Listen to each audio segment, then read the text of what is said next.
वंदे मातरम। आप सभी का नेटवर्क 10 के खास कार्यक्रम चर्चा खास में स्वागत है। मैं हूं संजय गिरी गोस्वामी। बात करेंगे उत्तर प्रदेश की सियासत में आजकल जातीय जो बात हो रही है उससे विकास, स्थिरता, कानून व्यवस्था, अमन चैन सब बातें पीछे रह जाती है।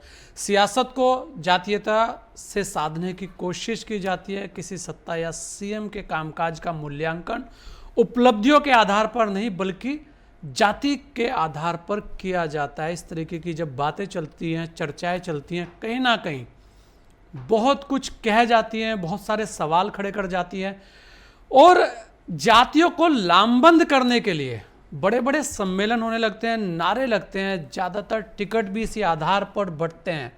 जाति के प्रभाव को दिखाकर मंत्री पद भी मांगे जाते हैं और ये जो चीज़ें हैं वो कहीं ना कहीं बहुत सारे सवाल इस राजनीति के ऊपर खड़ी करती है। आज की चर्चा इसी पर है, जाति में बटी राजनीति, और इसी पर हम आज चर्चा करेंगे। उससे पहले देखिए एक खास रिपोर्ट।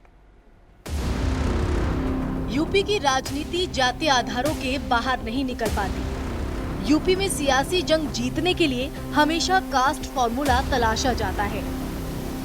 यूपी का सियासी नजारा है कि कहीं कहीं पिछड़ों में भी महापिछड़े और दलितों में भी महादलित के वर्ग बने हुए हैं। अब समय यही है कि किसी एक जाति को लामबंद करने में जितने फायदे दिखने लगते हैं उतने ही नुकसान भी नजर आते हैं।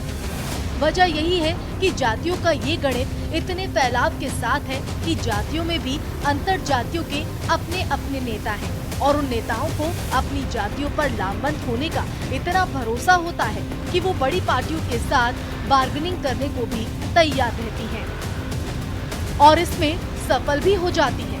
दरअसल यूपी की सियासत में जातीयता इतनी प्रभावी है कि किसी नेता के कामकाज का मूल्यांकन उसके कामों के आधार पर न होकर उसकी जाति के आधार पर होने लगता है।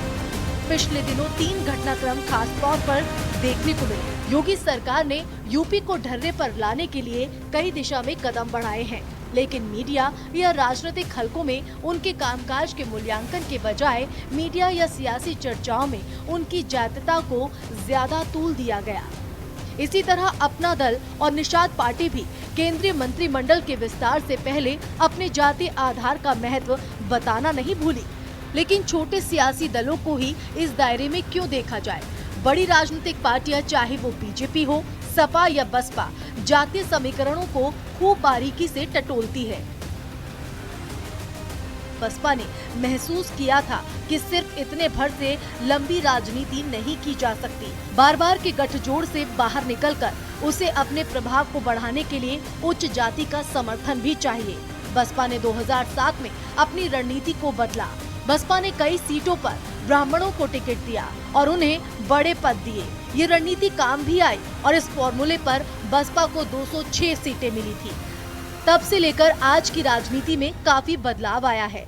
बसपा के कई प्रमुख नेता उससे अलग हो गए हैं, लेकिन 2022 के चुनाव में बसपा उसी फॉर्मूले पर जंग जीतना चाहती है। बसपा ने फिर उच्च जाति को साधने के लिए प्रदेश भर में ब्राह्मण सम्मेलन का आयोजन किया है। अयोध्या में 23 जुलाई को इसकी शुरुआत होगी। इसकी जिम्मेदारी सतीश शर्मा को सौंपी गई है और इसी पर हमारे साथ सभी खास मेहमान जुड़ चुके हैं। हमारे साथ अवधेश उपाध्याय हैं, प्रवक्ता हैं भारतीय जनता पार्टी।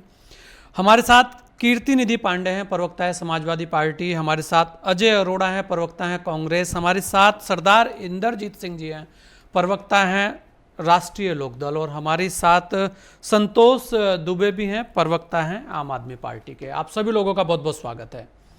मैं सबसे पहले संतोष दुबे आपके पास आना चाहूँगा, क्योंकि लगातार आप भी उत्तर प्रदेश के अंदर अब संघर्ष करती नजर आ रही है। यहाँ एक सवाल यह है, क्यों बहुत बार देखा गया है कि पहले जब राजनीति हुई तो धर्म आ गया और अब जब राजनीति चल रही है तो धीरे धीरे कर जातियाँ सामने आ रही हैं। और ये जो चीज़ें हैं ये कहीं ना कहीं जो विकास कार्य हैं उनको भी प्रभावित करती है और कहीं ना कहीं प्रतिभाओं का भी दमन करती है। लगातार चर्चा इसी तरफ जाती रही है। आज भी जातिगत राजनीति के ऊपर राजनीतिक दल, हम ये कहेंगे कि अपनी नीतियां बनाते दिख रहे हैं। कैसे आप देखते हैं और क्या कहना चाहेंगे इस चीज पर?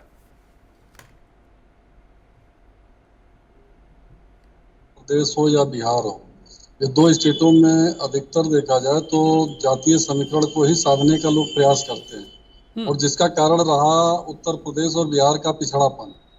क्योंकि जब चुनाव आता है तो लोग जातीय समीकरण को उभारने का प्रयास करते हैं, जातीय आधार पे किस तरीके से माहौल बनाया जा सके, किस तरीके से गोलबंद किया जा सके लोगों को, पर इस संतोष तरीके जी, से ये अपनी महाराष्ट्र जात के में भी लोगों है, पर ये काम करते तमिलनाडु हैं। में भी है, जी जी जी। ये हर जगह है। तो वो जातीय समीकरण है ना, ये कहीं ना कहीं विकास में बाधा है।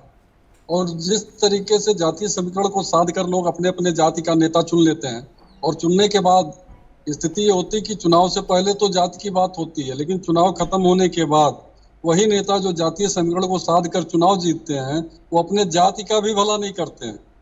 और स्थिति ये होती कि अगली बार उनको मुंह की खानी पड़ती है, और जाति और विकास दोनों चीजें बंद हो जाती है। ना वो जाति का विकास कर पाते हैं अपने, और ना जो है समाज का विकास कर पाते हैं, ना वहाँ क्षेत्र का विकास हो पाता है।